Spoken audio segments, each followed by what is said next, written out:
हमारे पास खबरें बहुत ज़्यादा हैं, इसलिए मैं महेश भाई की तरफ बिल्कुल नहीं जा रही हूँ, डायरेक्टली खबरों पे जा रही हूँ। और ये आज की जो है बड़ी इसमें इंपॉर्टेंट कुछ चीज़ें हैं, डिस्कशंस हैं जो मैं आपको बताऊँगी।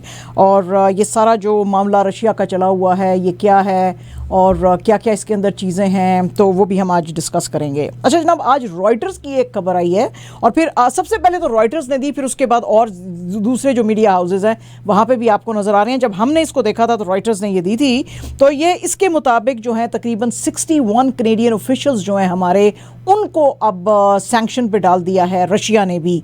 और इसके अंदर बहुत इंपॉर्टेंट लोग हैं, हमारे बहुत सारे मेयर्स हैं इसके अंदर। तो इसके अंदर जो जो नाम हैं, इन्होंने ये कहते हैं जी आपने रशियोफोबिया जो है उसको आपने बढ़ावा दिया है, तो इसलिए हमने कनेडियन ऑफिशियल्स के ऊपर डाला है।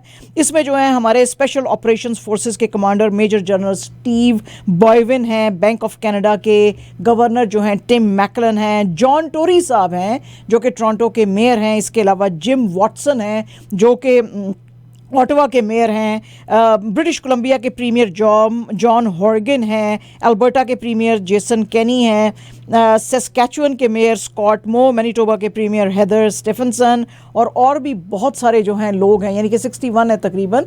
इनको बिल्कुल मना कर दिया गया कि ये रशिया के अंदर बिल्कुल एंटर नहीं हो सकते हैं। तो this is a retaliatory, I mean of course जाहिर है कि ये स्टेप है। अच्छा, ये एबेकस डेटा का आज एक सर्वे आया है जो कि इन्होंने 1500 ऑन्टेरियंस के ऊपर किया है।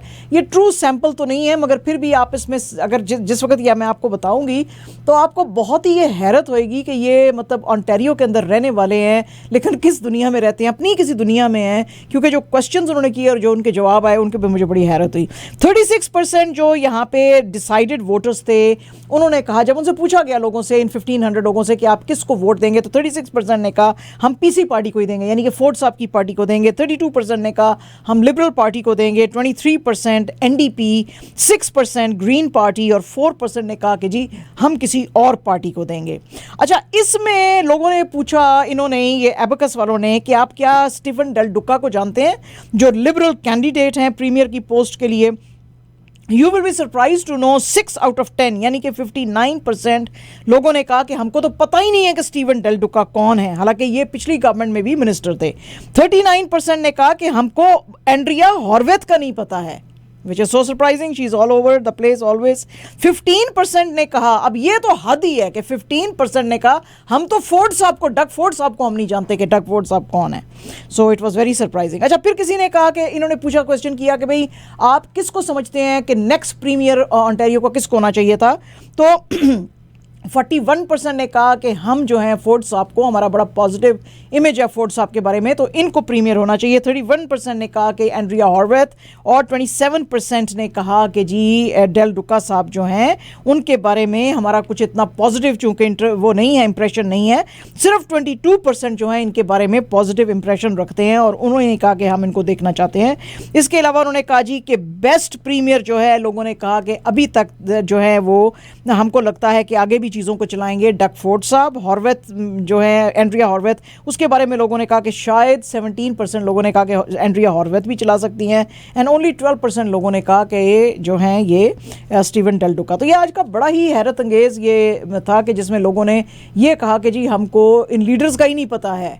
तो this is something very surprising. Anyways, Ontario NDP जो है जी, क्योंकि इनकी जो पार्टी लीडर हैं एंड्रिया हॉर्वेथ, वो ज़ाहिर है अब गरमा गई हैं, ये जो इलेक्शन के टाइम है तो लोग सारे बाहर लिखे हुए लीडर्स। तो आज इन्होंने एक जगह पे ये बात कर रही थी लोगों से, तो इन्होंने कहा कि जो प्रिस्क्रिप्शन कॉन्ट्रासेप्टिव होती है अंडर ओहिप, उसको अब हम जो है, अगर हम इलेक्ट होके आए तो हम उसको भी कवर करेंगे। अच्छा, अब ये जो चीज़ थी, ये अंडर ओहिप जो है 25 एंड अबव को करने के लिए इनको कवर, उससे पहले जो आपको पता ही है कैथलीन वेन की गवर्नमेंट जो थी 2017 में, वो उसने कहा था कि हम इसको जो है अंडर ओहिप लाएंगे, जो भी बच्चियाँ 25 ईयर्स के अंडर हैं उनको ये हम दे सकेंगे। अब ये जो हैं ये कह रही हैं कि हम इसको फिर से करेंगे। उसकी वजह क्या है, इन्होंने क्यों कहा, एंड्रिया हॉर्वेथ ने क्यों ये बात की? एंड्रिया हॉर्वेथ ने ये बात इसलिए की है क्योंकि वो कह रही हैं कि 2019 में फोर्ड साहब की जब गवर्नमेंट आई थी तो उन्होंने कट कर दिया था ये सारा कुछ। तो जो वो है, फोर्ड साहब ने कट किया,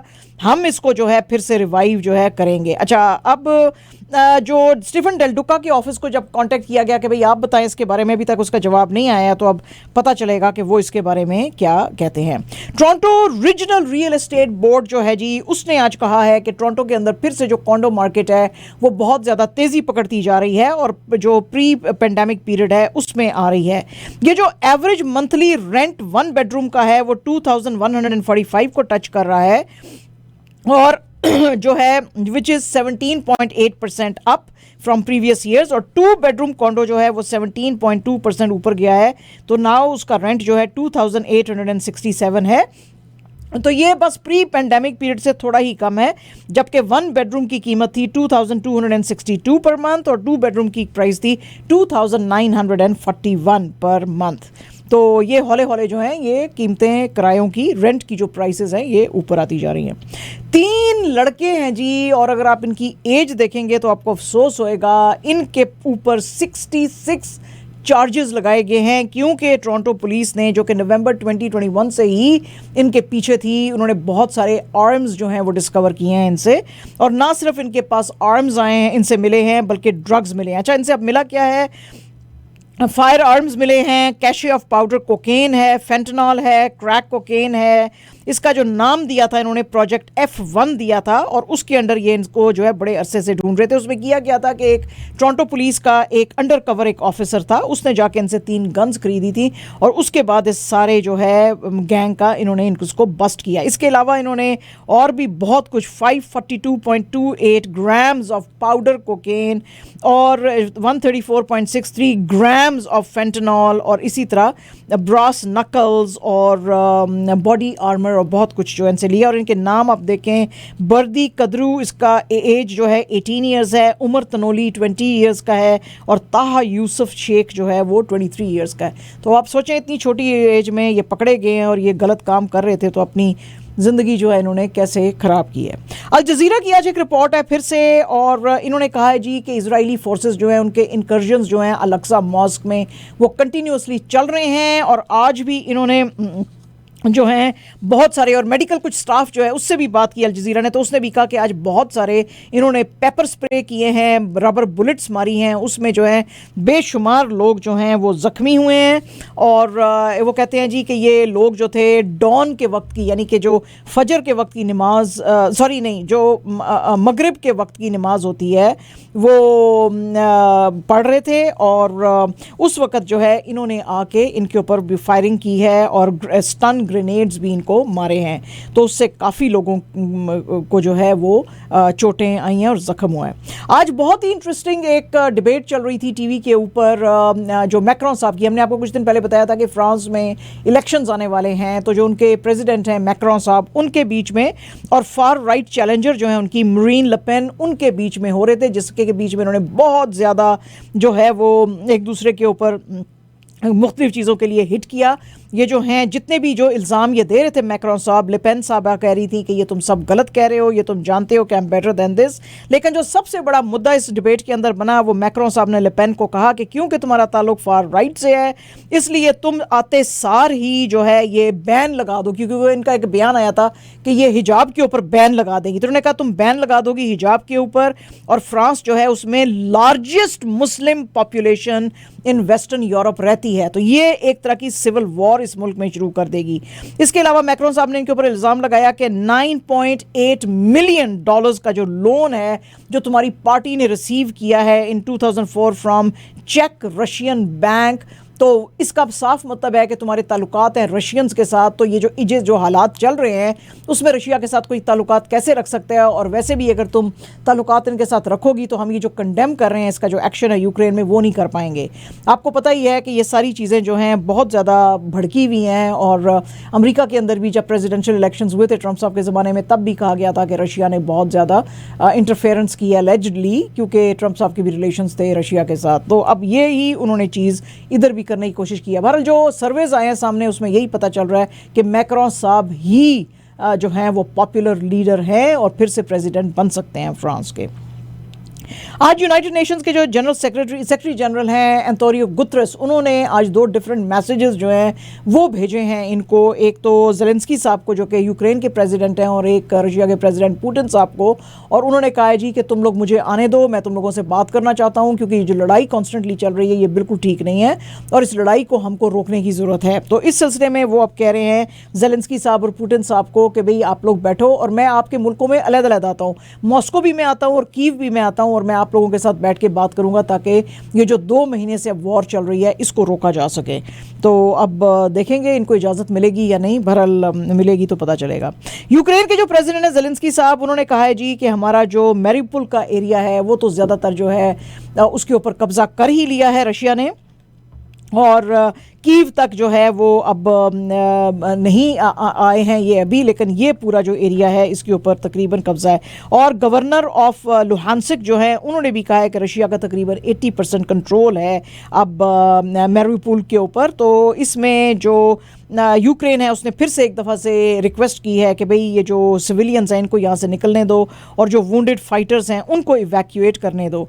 अच्छा, यहाँ पे जो सबसे बड़ी मेन चीज़ है मैरिउपोल के अंदर वो है अज़ोवस्टल का जो प्लांट है वो, उसके ऊपर जो है वो कब्ज़ा ज़ाहिर है फोर्सेस जो है रशियन करने की कोशिश कर रही हैं, लेकिन ये बहुत ही जो है सेंसिटिव एरिया है और इसके लिए पुतिन साहब ने कहा है कि इसको बर्बाद करने की ज़रूरत नहीं है, सिर्फ आपने इसके ऊपर कब्ज़ा करना है। तो अब जो है यूक्रेन भी बहुत सारी चीज़ें मांग रहा है, ये भी। और आज बड़ी खुशी का इज़हार किया पुतिन साहब ने कि हमने जो इसके ऊपर कब्ज़ा किया तो इसका मतलब है कि अब हम आज़ादी की तरफ जा रहे हैं, हमने इस इलाके को आज़ाद कराया है। लेकिन बीच में यूक्रेन के भी हैं वो कंसर्न्स के, ये उनका मुल्क है और उनके ऊपर हौले हौले कब्ज़ा होता जा रहा है। तो बहरहाल वो कह रहे हैं जी कि जो मुश्किल में हैं लोग उनको एटलीस्ट यहाँ से जाने दो। बाइडन साहब ने, जनाब हमने आपको कुछ दिन पहले बताया था कि $800 मिलियन की एक एड उन्होंने अनाउंस की थी इनके लिए, यूक्रेन के लिए। आज एक और द नेक्स्ट जो ट्रांशे है $800 मिलियन का वो उन्होंने और अनाउंस किया है, और उन्होंने कहा है कि इस दफ़ा जो हम ये मिलिट्री एड दे रहे हैं इसके अंदर heavy artillery, dozens of howitzers, 44,000 rounds of ammunition और टैक्टिकल ड्रोन्स भी जो हैं वो यूक्रेन को दिए जा रहे हैं ताकि जो यूक्रेन है वो इफ़ेक्टिवली रशिया के अगेंस्ट लड़ सके। लेकिन रशिया तो हौले हौले उनके सारे मुल्क के ऊपर जो है वो कब्ज़ा कर रहा है, तो अब ये कितने हेल्प करेंगे इसके लिए। एक आज की बड़ी इंपॉर्टेंट एक रिपोर्ट है जो कि मैं आपके साथ करना चाहती हूँ। एक ज़बरदस्त किस्म की किताब आई है which is written by Bill Browder, और उसका नाम है उस किताब का फ्रीजिंग ऑर्डर। वो फ्रीजिंग ऑर्डर जो है वो क्या है, वो ये है कि ये जो बिल ब्राउडर साहब हैं ये बहुत बड़े राइटर हैं, एकेडमिशियन हैं। इन्होंने इससे पहले बड़ी ज़बरदस्त न्यूयॉर्क टाइम्स की एक बेस्ट सेलर किताब लिखी थी रेड नोटिस जो है, यानी कि न्यूयॉर्क टाइम्स ने इसको बेस्ट सेलर कहा था रेड नोटिस को। अच्छा, ये अब है क्या? अब ये एक 2012 में मैग्निट्स्की एक्ट आया था अमेरिका में, उसको पास किया गया था, और उसके अब अंडर ये जो इन्होंने बिल पास किया था, एक्ट पास किया था 2012 में, इसके अंडर यूएस गवर्नमेंट्स जो हैं अब कर सकती हैं, हर उस आदमी के ऊपर सैंक्शंस लगा सकती हैं जो कि ह्यूमन राइट्स की वायलेशंस करता है। जैसे कि अभी सऊदीज़ जो कि इन्वॉल्व थे जमाल खशोगी के मर्डर में, उसके ऊपर लगाया गया था। जो चाइनीज़ ऑफिशियल्स जो वीगर के अंदर कर रहे हैं एलिजिडली, उनके ऊपर सैंक्शंस अमेरिका ने लगाई थी। तो उस सिनेरियो में ये आया था मैग्निट्स्की एक्ट। अच्छा, मैग्निट्स्की एक्ट जो है उसकी ज़रा हिस्ट्री बता दें, और फ्रीजिंग ऑर्डर आपको फिर उस सूरत में आपको समझ में आएगी कि ये what is this book about. हुआ ये था कि ये एक जो बिल ब्राउडर साहब हैं ये एक कुछ एंटी रशिया चीज़ें लिखते थे, जिसके के ऊपर जो है इनके ऊपर रशिया में बड़ा शोर मचा। वहाँ पे एक बहुत ही बहादुर किस्म का लॉयर था, ये जिसका नाम था सर्जे मैग्निट्स्की। उसने कहा कि तुम्हारा केस मैं यहाँ पे लड़ूंगा, और उसकी वजह से इसको लड़के को मैग्निट्स्की को जेल में डाल दिया, और जेल में उसको कत्ल करवा दिया गया अलेजली, जो कि बिल ब्राउडर साहब कहते हैं, उसको मरवा दिया। और उसके अलावा रशिया ने पूरी एक फोर्स जो है अपनी लगाई पीछे, रशिया के अंदर भी और रशिया के बाहर भी, जिनको के कहा गया कि किसी तरह ये जो आदमी है बिल ब्राउडर, इसको अलेजली मार दो। तो ये जो बुक उसने लिखी है फ्रीजिंग पॉइंट या ऑर्डर, फ्रीजिंग ऑर्डर, ये उसी के ऊपर है क्योंकि बिल ब्राउडर ने क्या किया था, जिस वक्त इसके लॉयर को, स्पेशली ये जो सर्जे मैग्निट्स्की को मारा था, तो इसने अपने से वादा किया था कि आई प्लेज, कि मैं अब जो है पुतिन साहब को नंगा करूंगा सबके सामने। और उसके बाद जो सारी इनकी जो इलीगल अलेजली जो मनी ट्रेल थी, जिसके के अंदर अलेजली ये कहते हैं कि पुतिन साहब खुद शामिल हैं, ये बिल ब्राउडन साहब का कहना है कि ये पुतिन उसके अंदर खुद शामिल है, इसके जो ऑफिशियल्स शामिल हैं, और ये मनी का जो ट्रेल है ये चलता हुआ आता है रशिया से बाल्टिक, और बाल्टिक से साइप्रस, साइप्रस से फिर वेस्टर्न अमेरिकाज में आता है। और इस सब चीज़ों के अंदर ये जो करप्शन और ये मनी लॉन्ड्रिंग, इस सब के अंदर ये जो है ये शामिल है। तो ये जो बुक है फ्रीजिंग ऑर्डर, जो आज की हम आपको दिखा रहे थे अभी, ये उसी के ऊपर बेस्ड है कि कैसे इनके पीछे रशियन इंटेलिजेंस के बंदे लगे, कैसे इनको मरवाने की कोशिश की, कैसे इन्होंने ये फिर सरवाइव किया, इसका जो गुस्सा था बहुत ज़्यादा उसको, और ये बचे। और अब ये किताब बहुत ही इंटरेस्टिंग है। इसका एक छोटा सा मैंने एक्सर्प्ट पढ़ा है, अभी मैं पूरी पढ़ूंगी इंशाल्लाह ये किताब, तो फिर मैं आपके साथ ये शेयर करूंगी।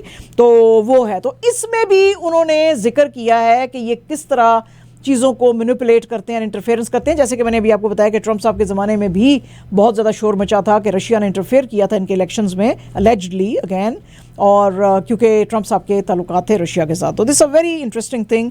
तो हम एक साइड की स्टोरी देखते हैं, लेकिन कुछ और भी लीडर्स ऐसे होते हैं जिनके बारे में हमें पढ़ने की ज़रूरत है, और पुतिन साहब तो बहुत ही पॉपुलर लीडर हैं, तो उनके बारे में ये किताब आई है, तो मुझे लगता है कि काफ़ी सारे लोग पढ़ना शुरू करेंगे। IMF और वर्ल्ड बैंक की जी आज एक मीटिंग हुई है, और उसके अंदर जो वर्ल्ड बैंक के प्रेसिडेंट हैं डेविड मेलपास, और इसके अलावा IMF की जो MD हैं क्रिस्टलिना जॉर्जिएवा, उन्होंने वो आज एक जगह पे बैठे हुए थे और बात कर रहे थे कि आने वाले दिन कैसे होंगे।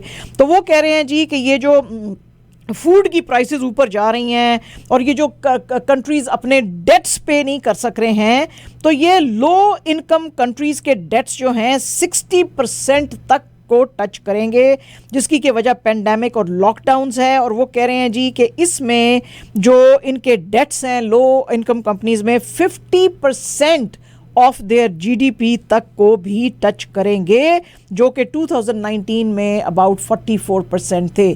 तो काफ़ी जो है वो उनका ख्याल है कि डेवस्टेशन दुनिया में जो है वो आ सकती है। तो काफ़ी इन्होंने आज ब्लीक पिक्चर पेश की IMF और वर्ल्ड बैंक ने। तो देखेंगे आने वाले दिनों में क्या होता है। ये कुंदूज का जो प्रोविंस है अफ़गानिस्तान के अंदर, यहाँ पे मज़ार शरीफ के ऊपर एक जो मॉस्क थी शेख देकान, उसके ऊपर आज आइसिस ने जो है वो हमला किया है, और इसमें 12 लोगों की डेथ हो गई है, 58 लोग जो है वुंडेड हैं।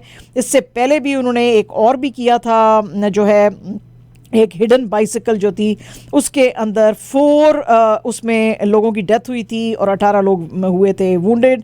तो इंटीरियर मिनिस्ट्री स्पोक्स पर्सन जो है अफगानिस्तान के, वो कह रहे हैं कि ये कॉन्स्टेंटली आइसल वाले, ये जो तालिबान की गवर्नमेंट है, इसको डिस्टेबलाइज करने की कोशिश कर रहे हैं, क्योंकि उन्होंने वैसे भी अपना जो आइसल वाले हैं उन्होंने अपना एक प्रेस रिलीज जारी किया, और उसमें उन्होंने कहा जी कि कैलिफेट के जो सोल्जर्स हैं वो बूबी ट्रैप उन्होंने मस्जिद में लगाया, और जिस वक्त मस्जिद नमाजियों से भरी हुई थी, when it was packed with worshippers, उस वक्त हमने ये धमाका किया है ताकि ज़्यादा से ज़्यादा लोग मर सकें। तो अब आप खुद सोचें कि ये आइसल वाले जो हैं, इनकी ये अपने आप को मुसलमान कहने के लायक हैं कि नहीं है। खुद आप सोचें कि मुसलमानों से मस्जिद भरी हुई है, और आप इस चीज़ का इंतज़ार कर रहे थे कि और लोग आएँ और लोग आएँ, और फिर आप धमाका करें। तो आप नमाज पढ़ते हुए लोगों को मार रहे हैं, तो do you deserve to be called a Muslim? बहरहाल आप ये खुद डिसाइड करें। तो ये हुआ। अच्छा जनाब, बोरिस जॉनसन साहब जो हैं इंग्लैंड के प्राइम मिनिस्टर, वो पहुंच गए हैं अब इंडिया 2 दिन के दौरे के ऊपर, और खूब घूम फिर रहे हैं, खा पी रहे हैं, और बड़े उधर मज़े कर रहे हैं। कभी उस पर रिक्शे पे चढ़ जाते हैं, कभी कहीं कभी कहीं। और इनकी जो हैं मोदी जी के साथ मुलाकातें हुई हैं, जिसमें कि इन्होंने डिस्कस किया है ट्रेड एंड सिक्योरिटी, और फिर ये गुजरात गए हुए थे जो कि इंडिया की 5th बिगेस्ट स्टेट है, और फिर ये महात्मा गांधी के जो मज़ार है, नहीं जो उनकी जो सेंटर ऑफ कैंपेन थी जहाँ पे इन्होंने की थी, ब्रिटिश के अगेंस्ट कैंपेन की थी, सबरमती आश्रम, वहाँ पे गए ये। और लेकिन ये सारा घूम फिर रहे हैं, लेकिन लोगों ने कहा जी, इनसे पूछा कि आप क्या खाना भी जो है वो वेजिटेरियन खाएंगे, तो उन्होंने कहा जी नहीं खाना मैं वेजिटेरियन नहीं खाऊंगा, मुझे लैम रोगन जोश जो है वो बड़ा पसंद है, तो मैं वो खाऊंगा। अच्छा, इसके अलावा यहाँ पे इंडिया के दौरे पे अभी ये आज पहला ही दिन था, तो आज इन्होंने पहला ही दिन इन्होंने अनाउंसमेंट की है कि मैंने बहुत सारे MOUs साइन किए हैं इंडियन कंपनियों के साथ, और उनको इंग्लैंड में बुलाया है। So this investment is going to be 1 billion pounds की, और उसकी वजह से वो कहते हैं कि 11,000 जॉब्स जो हैं वो भी क्रिएट होंगी इंग्लैंड के अंदर।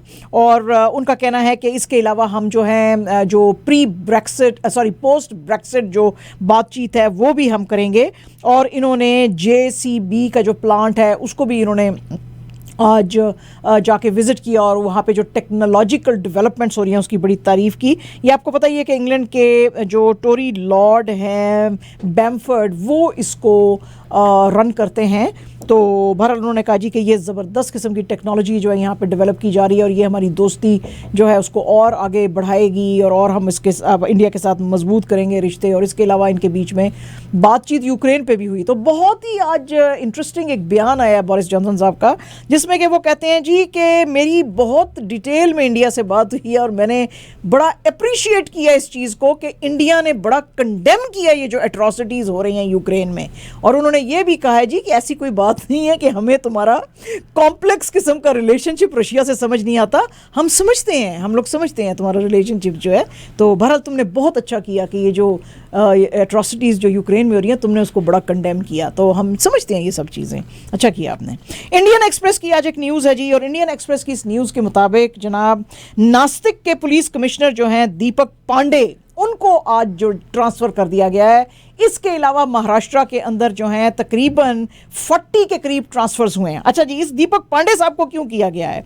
दीपक पांडे साहब को इसलिए ट्रांसफ़र किया गया है क्योंकि इन्होंने एक डायरेक्टिव छापा था जब बहुत ज़्यादा ये जो है यहाँ पे हंगामा और शोर मच गया था महाराष्ट्र के अंदर कि जहाँ जहाँ अजान होएगी वहाँ वहाँ हम भी जो है वो हनुमान चालीसा पढ़ेंगे। तो इन्होंने दीपक पांडे साहब ने एक बड़ा ही बोल्ड डिसीजन दिया था और पुलिस डायरेक्टिव के मुताबिक जो कि कमिश्नर दीपक पांडे ने दिया उसके मुताबिक कोई भी हनुमान चालीसवा 15 मिनट अजान से पहले और 15 मिनट अजान के बाद नहीं पड़ेगा।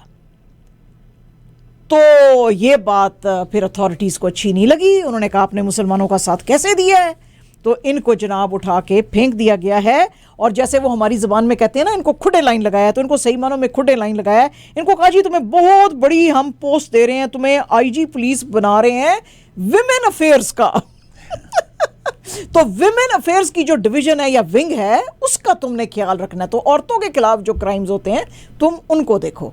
तो इनको जी वहाँ से हटा दिया गया, जिसके ऊपर जाहिर है कि सिविल सोसाइटी ने और जो NGOs हैं उन्होंने काफ़ी शोर हंगामा मचाया कि भाई एक असूल के ऊपर उसने बात की थी तो उसको आपने, बहरहाल जी असूल दुनिया में कम चलते हैं। इंडिया टुडे की आज एक न्यूज़ है और इंडिया टुडे की इस न्यूज़ के मुताबिक कम्युनिस्ट पार्टी ऑफ इंडिया की जो लीडर हैं बृंदा कारत, वो उधर पहुंची हुई थी जो है ये जो कुछ हुआ है दिल्ली के जहांगीरपुरी के अंदर, और इन्होंने आज जो है सारी बात सामने लाई है। उन्होंने कहा जी कि ये जो मुसलमानों की 20 दुकानें और घर डिमोलिश किए गए हैं, यहाँ तक कि वो एक मस्जिद तक पहुँच गए थे जब लोग खड़े हो गए आगे, और उन्होंने कहा जी मस्जिद को हम आपको गिराने नहीं देंगे। तो वो कहती हैं जी कि मैं जैसे ही सुप्रीम कोर्ट ने ऑर्डर दिया कि डिमोलिशन को रोको तो मैं फौरन भागी वहाँ पे जहांगीरपुरी में 10:45 पे एग्जैक्टली मैं वहाँ पे पहुँच गई। और वो जो MCD के जो म्यूनिसिपल कॉरपोरेशन के जो लोग थे रन बाय BJP गवर्नमेंट, उनको मैंने उसी वक्त कह दिया कि इमीडिएटली स्टॉप करो, लेकिन एग्जैक्टली 12:45 तक वो डिमोलिशन करते रहे और उन्होंने इवन सुप्रीम कोर्ट का ऑर्डर भी नहीं माना। तो उन्होंने आज कोर्ट को कहा है, इन्होंने बिंद्रा कारत ने, कि जिस वक्त आप ये बात करेंगे कि ये अब डिमोलिश और मुसलमानों की दुकानें और घर नहीं हो सकते, तो गवर्नमेंट को ये भी आप कहें कि उन गरीब लोगों को जो है वो कॉम्पेंसेशन दे, क्योंकि ये बहुत गरीब लोग हैं, ये खुद जो है अपनी आवाज़ नहीं उठा पाएंगे अथॉरिटीज़ के सामने अगर इनको मारा पीटा गया या डराया धमकाया गया। प्रेस ट्रस्ट ऑफ इंडिया की न्यूज़ है जी, और इसमें जो कांग्रेस लीडर हैं हमारे नवजोत सिंह सिद्धू साहब, उन्होंने पंजाब के जो चीफ मिनिस्टर हैं भगवंत मान, जो इंडियन पंजाब है उसके चीफ मिनिस्टर भगवंत मान को जो है वो रबड़ की गुड़िया कहा है। उन्होंने कहा इसको जिस तरफ आप मोड़ देते हैं उस तरफ मुड़ जाती है, इसका अपना कुछ लेना देना नहीं है। ये जो सियासत पंजाब में चला रहा है इसको चलाने वाला कहीं और ही बैठा है, दिल्ली में बैठा है। यानी कि इन्होंने जो है वो इनडायरेक्टली अरविंद केजरीवाल जो कि दिल्ली के ना सिर्फ चीफ मिनिस्टर हैं बल्कि आम आदमी पार्टी के हेड भी हैं, तो उनके बारे में कहा। तो इन्होंने ये बातें उस वक्त कही जिस वक्त ये एक्स आप जो लीडर्स हैं कुमार विश्वास और कांग्रेस की अलका लांबा जो हैं उनके घरों के ऊपर जो है पुलिस की रेड्स हुई। तो इन्होंने कहा जी कि ये सारे ऑर्डर्स दिल्ली से आते हैं, इसमें भगवंत मान का कुछ लेना देना नहीं है। तो आज फिर जनता इन पे भड़क गई कि ये कैसे बयान देते हैं नवजोत सिंह सिद्धू साहब। अच्छा जी, इमरान खान साहब का आपको शायद पता होगा कि कल ये ट्विटर स्पेसेस में थे। आपको पता ही है कि ट्विटर स्पेस क्या जगह है जहां पे आप हर तरह की डिस्कशन कर सकते हैं और आपको उसमें रोका नहीं जाता है। That is called Twitter space. Twitter space में कल इमरान खान साहब जो थे लोगों के साथ जुड़े हुए थे, एंड अकॉर्डिंग टू ये जो सारी डिटेल्स आई हैं तकरीबन 446,000 पीपल जो हैं इनको दुनिया से इनके साथ इंटरेक्ट कर रहे थे at one given time. Over 165,000 people on average were listening to Imran Khan. तो वो कहते हैं जी कि ट्विटर स्पेस का इन्होंने रिकॉर्ड ब्रेक किया है जो कि पहले के पॉप के पास था, जो कि वो यूज किया था उन्होंने अपनी लिरिकल स्पेस के लिए, और उसके अंदर 44,000 जो थे इनके साथ लोग जुड़े थे। और इसके अलावा जो साल्वाडोर बिल एनालिसिस है उसमें जो थे तकरीबन 27,000 लोग जो है वो जुड़े थे। तो मतलब ये इमरान खान साहब ने जो है ये किया। अच्छा, अब जब ये स्पेस चल रही थी, ट्विटर स्पेस चल रही थी, तो बहुत सारे लोगों ने एक स्क्रीन ग्रैब किया है। उस स्क्रीन ग्रैब के अंदर नजर आ रहा है कि मरियम नवाज भी वो सुन रही हैं इमरान खान का ट्विटर स्पेस। तो अब इस चीज में दुनिया बड़ी भड़क गई और एक्स डेप्यूटी स्पीकर जो हैं वो कासिम खानसूरी साहब, उन्होंने वो सर्कल करके अपने ट्विटर पेज पे डाला और उन्होंने कहा छुप छुप बैठे हो, जरूर कोई बात है। बहरहाल जी इनको बड़ा खराब लगा पीएमएलएन को। उन्होंने कहा जी कि नहीं, हमारी वाइस प्रेसिडेंट नहीं सुन रही थी। और जो इनके पॉलिटिकल सेक्रेटरी हैं जीशान मलिक, उन्होंने कहा ये बिल्कुल फेक है और इसमें कुछ भी सच्चाई नहीं है। अब सच्चाई क्या है आप खुद फाइंड आउट कर लें, वहाँ पे देख लें। अच्छा जी, डिफेंस मिनिस्टर जो है हमारे नए गवर्नमेंट के नए डिफेंस मिनिस्टर ख्वाजा आसिफ साहब, वो बैठे हुए थे जनाब कल कैपिटल टॉक के ऊपर हामिद मीर साहब के पास, और उसमें इन्होंने कहा जी कि इमरान खान की गवर्नमेंट ने स्टेट बैंक ऑफ पाकिस्तान को बेच दिया है क्योंकि इनको आईएमएफ से जो है 6 बिलियन का लोन चाहिए था। तो इन्होंने एसबीपी का जो एक्ट 1956 है उसको अमेंड किया। अच्छा जी, अब इसके अंदर सच्चाई क्या है? सच्चाई ये, और वो कहते हैं जी कि हम आने वाले दिनों में, मैं शहबाज शरीफ साहब को कहूंगा कि इसको आप रिवर्स करें। अच्छा जी, स्टेट बैंक ऑफ पाकिस्तान को क्यों किया गया था, आज़ाद किया गया था कि वो अपनी आज़ादाना मॉनेटरी पॉलिसीज बनाए, जो डिफॉल्टर्स हैं उनसे पैसे ले, और जिससे जो उनसे जो है अगर कर्जे के लिए कोई उनको अप्लाई करता है और उनको लगता है कि इस आदमी को हमको कर्जा नहीं देना चाहिए तो उसको रिजेक्ट कर दे। तो ये जी, तो उसके ऊपर अब इनको एतराज है कि ये आपने क्यों ऐसी पॉलिसी बनाई है, तो अब हम इसको रिवर्स करेंगे। यानी कि स्टेट बैंक ऑफ पाकिस्तान फिर से गवर्नमेंट ऑफ पाकिस्तान के अंडर होएगा और जो गवर्नमेंट ऑफ पाकिस्तान फिर उसको बोलेगी वो करेंगे। ठीक है जी, ठीक हो गया। हाँ जी, ठीक है, खुश हो गए आप। अच्छा, वैसे बाय द वे आपके लिए एक और भी खुशखबरी है।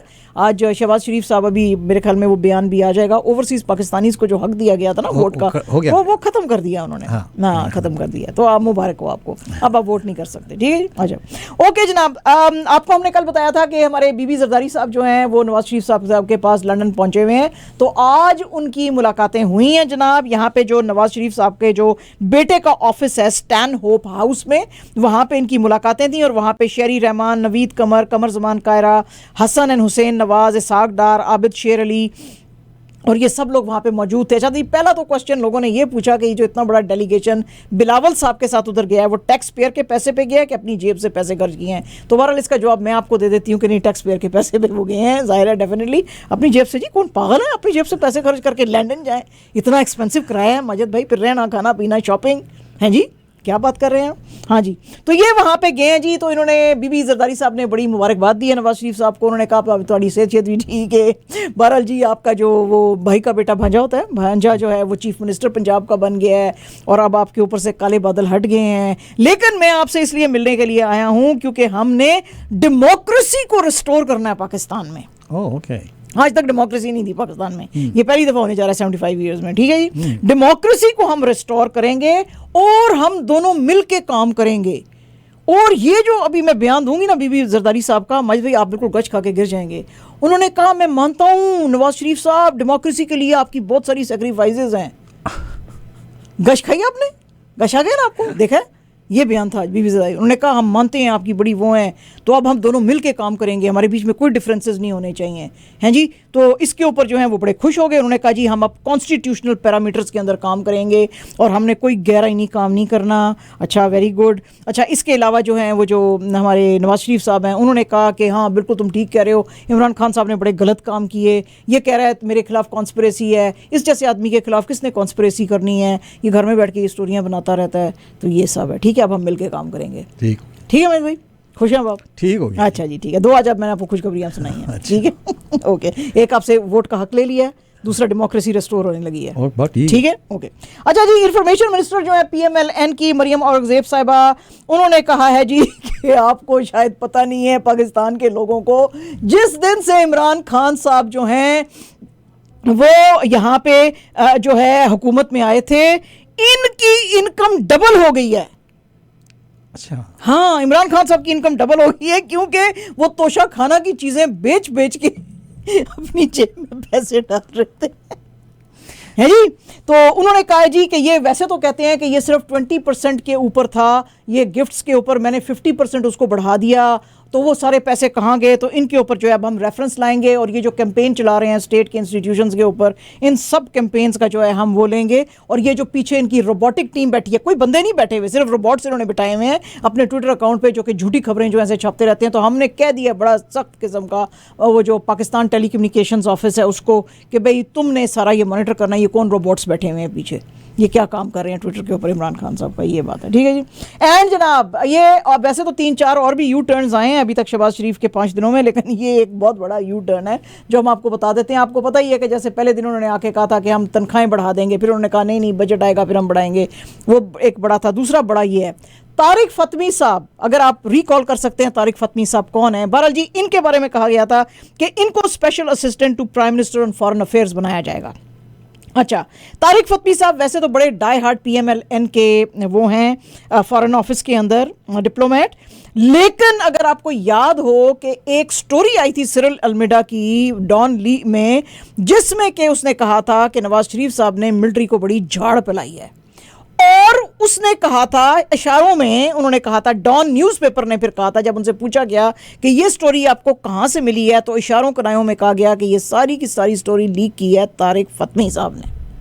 अच्छा जी, तो ये है बैकग्राउंड, ठीक है। अच्छा, अब जब इनको अनाउंस किया तो PPP नाराज हो गई।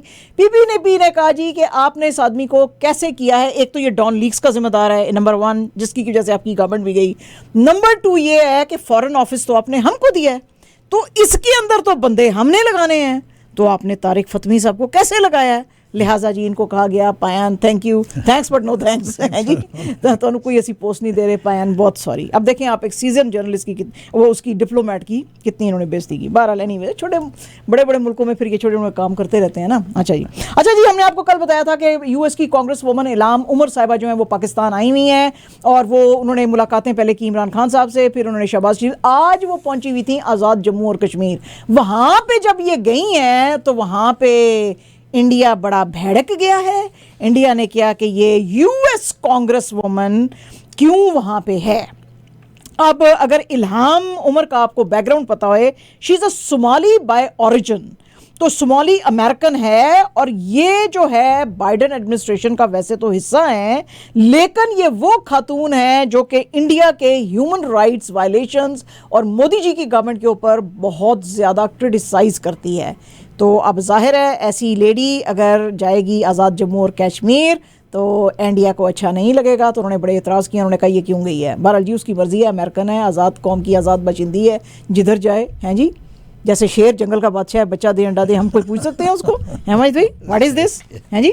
अच्छा जनाब, और जनाब कुछ चेंजेस आ गई हैं। एक तो हमारे से वोट राइट टू वोट ले लिया। अच्छा, दूसरी बहुत बड़ी खबर आज की, सिंध गवर्नमेंट ने जनाब शर्जील मेमन को अपनी कैबिनेट में इंडक्ट करने का फैसला बनाया। और शर्जील मेमन साहब के भी अगर आपको बैकग्राउंड पता हुए कि इनको PPP की अपनी ही गवर्नमेंट के अंदर अरेस्ट किया गया था, मनी के करप्शन, मर्डर्स अलेजली, हाँ, वो मिले थे, अलेजली मर्डर्स, अलेजली और बहुत सारी चीज़ों के अंदर ये शामिल हैं।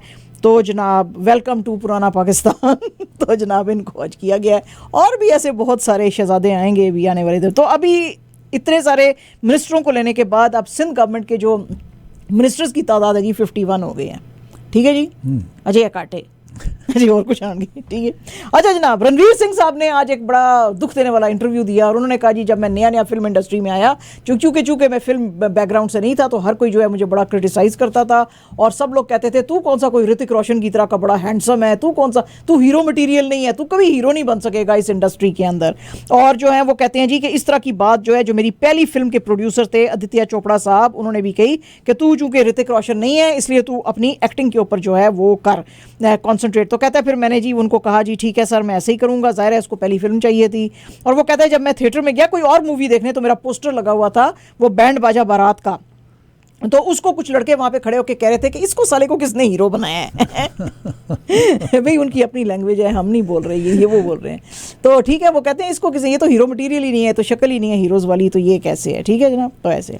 अच्छा जी, अक्षय कुमार साहब से लोग बड़े नाराज हो गए हैं, कुछ लोगों ने कुछ और बातें की, कुछ नाराज हो गए हैं। अच्छा जी, हुआ क्या है, हुआ ये है कि एक टोबैको ब्रांड है विमल, उसके अंदर जनाब ये नजर आए हैं विमल के अंदर। अच्छा, वो लोग जो हैं वो सारी जनता भड़क गई, वो कहते हैं जी कि हम तो तुम्हें अपना आइडियल समझते हैं, तो तुम इस टोबैको के ब्रांड के अंदर कैसे आए हो। बहरहाल जी फिर इन्होंने कोई रात के 1 बजे अपने फैन से जो है वो माफ़ी शाफी मांगी। अक्षय कुमार साहब का कहना है कि मैं जो है जल्दी सो जाता हूँ, 9 बजे सो जाता हूँ क्योंकि मैं सुबह 4 बजे उठता हूँ। तो बहुत सारे लोगों ने, एक तो उन्होंने कहा वेरी गुड, थैंक यू, आपने अपोलोजाइज़ कर लिया, आप जैसे एक्टर को ये टोबैको से पैसे कमाने की ज़रूरत नहीं है। जिसके बाद इन्होंने कहा हाँ जी मैं इस ऐड के सारे पैसे किसी अच्छे कॉज में लगा दूंगा। कुछ लोगों ने बड़ी हैरत का इजहार किया, उन्होंने कहा आप तो 9 बजे सो जाते हैं तो आप अभी तक कैसे जाग रहे हैं मतलब लोगों ने भी चैन नहीं है जी। पहले जी सारी क्यों नहीं कर रहे हो, अब सारी कर दी, आप जाग क्यों रहे हो अच्छा जी, ये अजीब हुआ। एंड जनाब हमारे जो जोकोविच साहब हैं, नोवैक जोकोविच, नोवैक, उन्होंने वैक्सीन नहीं कराई अभी तक, वैसे हैं जी, तो सही नाम है नोवैक। अच्छा जी, नोवैक जोकोविच साहब जो हैं आज बड़े भड़के हुए नजर आए क्योंकि विमिल्डन ने रशियन और बेलारूस के जो प्लेयर्स हैं उनको विमिल्डन से बैन कर दिया है। वो उनको कहा है कि वो विमिल्डन नहीं खेलेंगे। तो इन्होंने कहा है जी कि ये आज बात कर रहे थे, सर्बिया ओपन में ये पार्टिसिपेट कर रहे हैं, तो वहाँ पे रिपोर्टर से बात करते हुए उन्होंने कहा जी कि मैं तो खुद एक सर्ब हूँ और सर्बिया के अंदर जब वॉर हुई थी तो हमने तो खुद सफ़र किया था, तो हम we hate war, we understand this, लेकिन उसके लिए आपको एथलीट्स और प्लेयर्स और स्पोर्ट्समैन को जो है नहीं करना चाहिए जो कुछ रशिया और यूक्रेन के बीच में हो रहा है, उनको नहीं सफ़र करना चाहिए। और वो कहते हैं कि इट्स एब्सोल्युटली क्रेजी जिस वक्त आप स्पोर्ट्स के अंदर पॉलिटिक्स को इंटरफेयर करने देते हैं। तो ये जो काम विमिल्डन ने किया है ये गलत किया है, ये नहीं करना चाहिए था। And absolutely our last news about former England batter Rob के, 42 ईयर्स इनकी एज है, और अभी जो पाकिस्तान ऑस्ट्रेलिया के बीच में सीरीज चल रही थी उसके अंदर ये आए हुए थे और इन्होंने पाकिस्तान की जम के तारीफ की है। उन्होंने कहा दुनिया के जितने भी हिस्सों में मैं कभी गया हूँ पाकिस्तान उनमें से बेस्ट कंट्री है, इन्होंने मेरा बहुत ख्याल रखा और हॉस्पिटैलिटी तो जो पाकिस्तानियों की है वो अनमैच्ड है। और हम जब इंग्लैंड में होते हैं तो हमें कुछ आइडिया नहीं था इस कंट्री के बारे में। जब उन्होंने मुझे कहा कि तुमको कॉमेंट्री करने पाकिस्तान जाना है तो आई वॉजंट श्योर, मुझे पता नहीं था कि मैं जाऊं ना जाऊं क्योंकि किस तरह का कंट्री है, कोई अजीब ही परसेप्शंस हैं इंग्लैंड में पाकिस्तान के बारे। लेकिन वो कहते हैं जी जब मैं आए तो मैं इतना खुश हूँ for this opportunity, I am so privileged, I feel so privilege कि मैं इधर आया हूँ और मैं इट वाज फैंटास्टिक कि मैं इधर आया और जो है मैं बहुत खुश हूँ और बड़ा ज़बरदस्त कंट्री और गलत परसेप्शन है इसके बारे में। तो उन्होंने कहा कि आपके जो फेवरेट मोमेंट्स थे ऑस्ट्रेलिया पाकिस्तान के मैच के बीच में, वो कहते हैं वो कौन से थे, वो कहते थे कैप्टन टू कैप्टन। उन्होंने कहा क्या मतलब कैप्टन टू कैप्टन, उन्होंने कहा ऑस्ट्रेलियन कैप्टन जो है पैट कमिंग्स जो है जब वो बॉलिंग कराता था पाकिस्तान के कैप्टन बाबर आजम को, तो वो मेरे फेवरेट मोमेंट्स होते थे। तो बड़ी उन्होंने पाकिस्तान की और पाकिस्तान क्रिकेट की आज बहुत तारीफ की है हमारे भाई। ठीक हो गया जी, ये थी आज की न्यूज़। एंड बाकी की न्यूज़ इंशाल्लाह ताला कल फिर आएंगे हम, कल इसी टाइम पे नहीं, कल इससे पहले आएंगे क्योंकि 5:30 बजे तो इस्लामिक फाउंडेशन ऑफ टोरंटो का फंड रेजिंग शुरू होने वाला है। तो कल 5:30 बजे से हम उनके साथ होंगे इसी स्टूडियो में, मगर खबरें मेरा ख्याल हम उससे पहले निकाल लेंगे। yes. कितने बजे करेंगे आप देखते रहिए आप ये एक राज है ये एक राज है, ये राज है, इसके राज को फाश नहीं कर सकते हम। yes. Okay, I'll see you tomorrow. Thank you so much.